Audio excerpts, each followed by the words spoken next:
In this amazing book, The Law of the Land, A Guide to England's Legends by Westwood and Simpson, there's a very thorough section on Sussex, but interestingly there's not a section on Binsted Woods, which is one of the most interesting areas of Sussex from a folklore perspective. So today I'm going to fill in that missing section with this video. Come with me.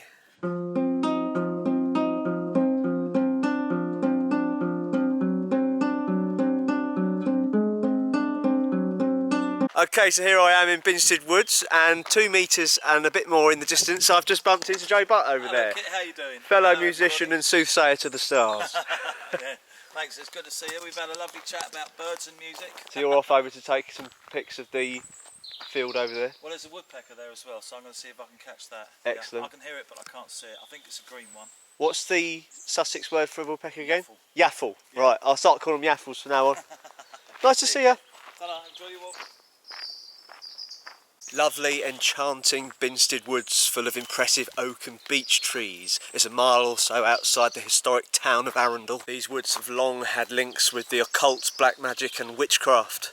Parts of it certainly have an uncanny energy about them, but parts of it are rather lovely too. At the end of the main track into Binsted Woods there is a large and foreboding pond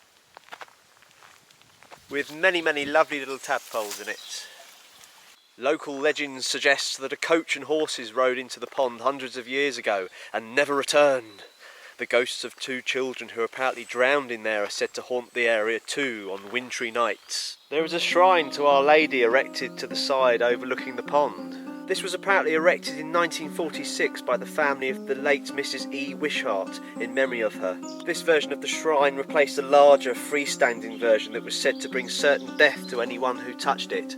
Hence why the newer version has some protective wire around it to stop people touching it and dying afterwards. There was a very interesting man called John Hubbard just sat here with his little dog. He didn't want to be on camera, which is fair enough. He was extremely knowledgeable on local matters and was explaining that Mrs. Wishart Jr.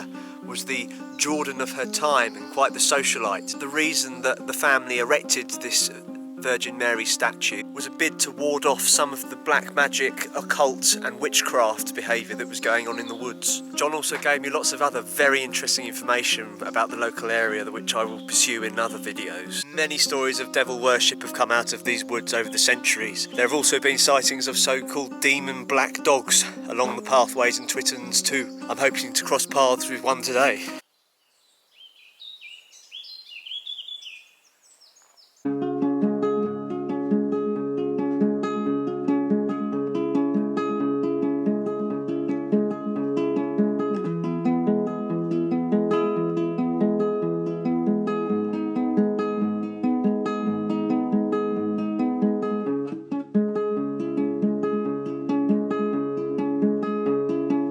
I'm wearing more sensible clothing this time because last time I walked up here I acquired several ticks in areas that you wouldn't generally want a tick to be if you wanted a tick at all. Here we have a single solitary fir tree.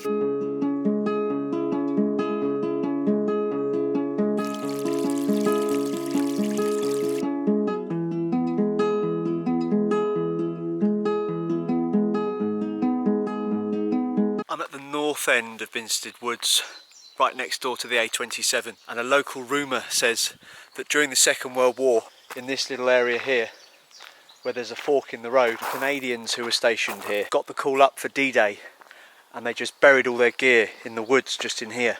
Clothes, pots, pans, all their equipment that they didn't need. They disappeared off and left it there, and it's still there to this day. What's this here? Some little house for a little animal or bird.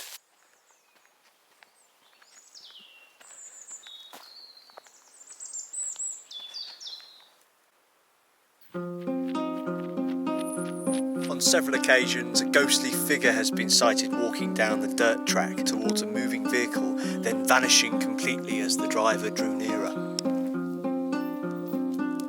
Someone just walked past me holding a black cat, and I didn't get the camera on in time and it would have been too obvious if I'd followed them to video. I said good afternoon and they completely ignored me.